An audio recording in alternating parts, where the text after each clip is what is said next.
Now that's a cool trailer. Look at those tires move.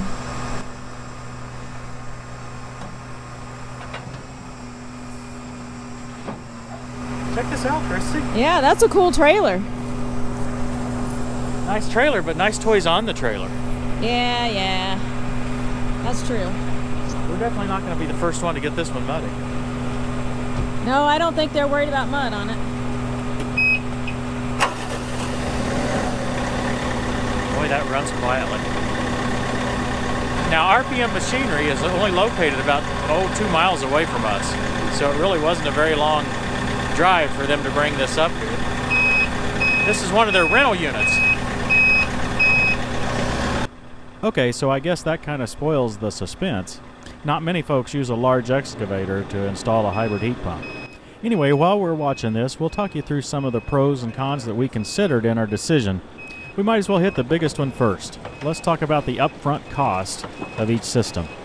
The blue column here is the GeoThermal. I combined the horizontal loop installation cost and the system cost into a single figure. The 30% federal tax credit applies until the end of 2019, and then it begins to taper off from there. Our local electric utility provides a $1,500 rebate as well, since we're using electricity for our backup. So in sum total, the GeoThermal is going to cost us about an extra $1,900 over a Carrier Infinity hybrid air-to-air heat pump. We don't have accurate estimates as to how much we'll save, but we've heard from several people that we should expect in the neighborhood of $600 to $800 per year. For us, I expect it'll be at the high end of that, because neither of us want it cold in the winter in the house, nor do we want it hot in the summer. Our HVAC guy said that the standalone geothermal units are much more difficult to service. So after some discussion, he suggested that we consider a split unit for our application. I've just discovered that wearing one of these hats makes the rain a lot more bearable because it's not in your eyes. Exactly, yeah. But this is a very large, what is it, excavator? Yes. I'm not sure if this qualifies under the category of mini anymore, even if it technically is a mini. It doesn't seem... Technically a midi, they said, a mid-size. It's like Starbucks sizes, but for tractors. You got like mini and midi, and what's the biggest size? I don't know, but it's like the tall and grande and venti. Do you think of everything in terms of Starbucks? No, it's just, college. So even though the price was a little higher, that's what we chose, the split system. I think it'll work best in our garage space. With this split approach, we could have chosen a propane backup, but largely due to the rebate, we just decided to stay with electric. I'm trying to keep up with it.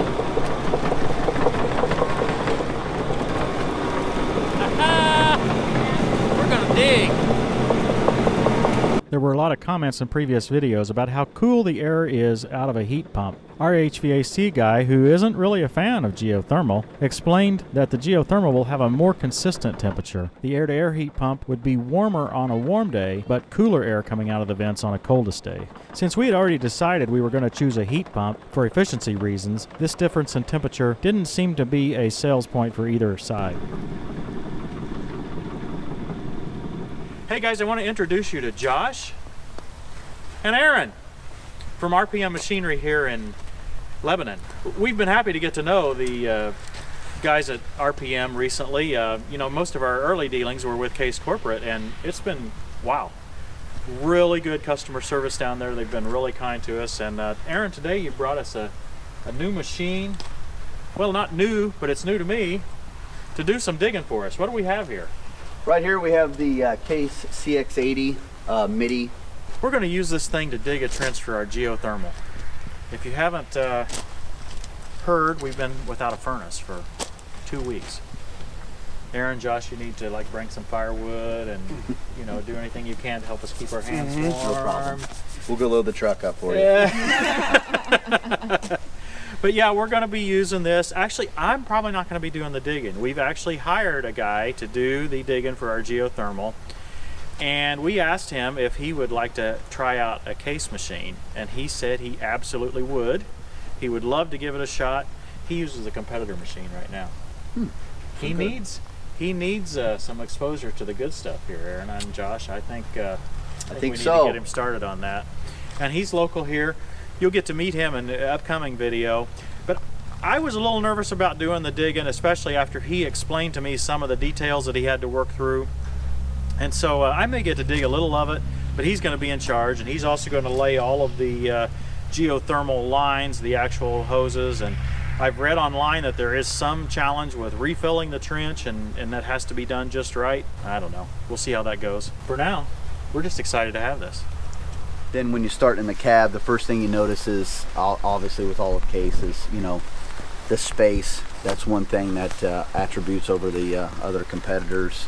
You have the vision up here. You'll be able to take that back, roll the window back. It rolls down and then the top pops up. As far as visibility, when the door's shut and the machine is on, obviously, you know, you can see both sides of your blade up front, as far as load capacity, as far as bucket as well. Turn the machine on. Over here's your control panel. Obviously, the Rabbit is going to give you the high, or the two-speed. It's a two-speed. Yep.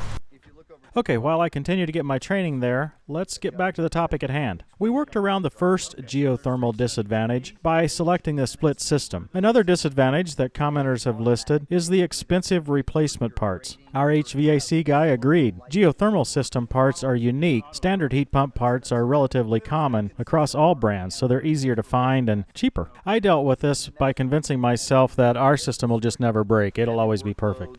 Now, seriously, this is a big concern, and I think it gets worse as the tax credit expires, as it's highly likely that less and less geothermals will be sold at that point. I know that I wouldn't be very likely to buy one without the tax credit. This is to change your control pattern. Okay, ISO and SAE controls. Correct. You're going to, on your right. This is the thumb control, I assume? That's correct. That's the thumb.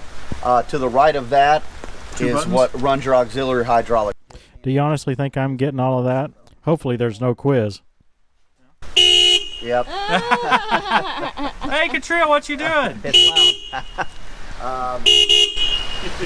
One geothermal feature I love is the de-superheater. Maybe I just like it because it's a fancy word. In layman's terms, it means free hot water in the summertime. Our experts said that we wouldn't get much benefit in the winter, but in the summer it would take care of nearly all of our water heating needs. So each type of system has its advantages and disadvantages.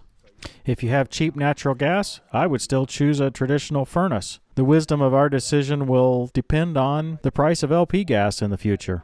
It may be thinking that was instilled to me on the farm, but Dad always preferred a one-time fee over a recurring monthly fee, and that's what we've done here. We've paid a larger fee up front to reduce our ongoing fees, as well as the impact of dynamic fuel prices in the future. We hope you keep following along on our journey, and we'll try to mention and occasionally discuss our thoughts on this decision. Did it turn out to be the right one? Or maybe not so much? Well, it's raining out here, Aaron. It is. It is raining, but I'm forcing you to stand out in the rain. I'm not in the rain.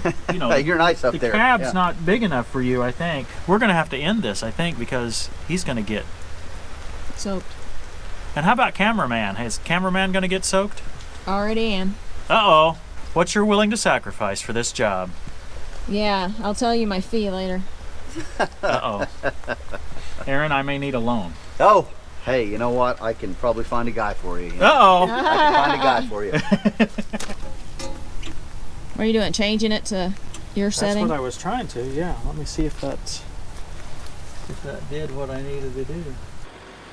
Now, before we get to that geothermal, I got another project in mind for this big guy. We'll show you that in an episode coming soon. Oh my goodness, look how high that goes.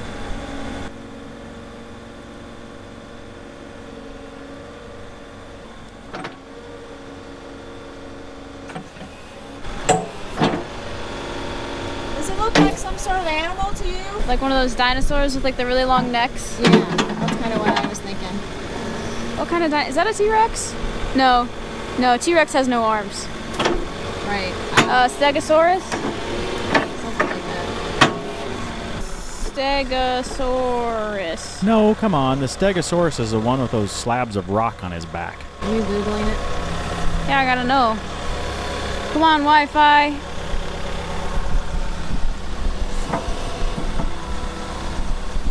It's a Brachiosaurus. Brachiosaurus. Okay, yeah that's right. I googled dinosaur with the long neck.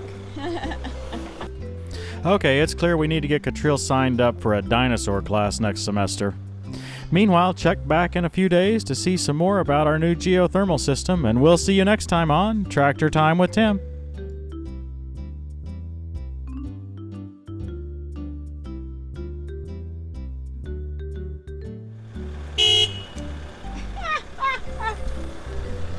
think he meant to do that. I don't think he did either.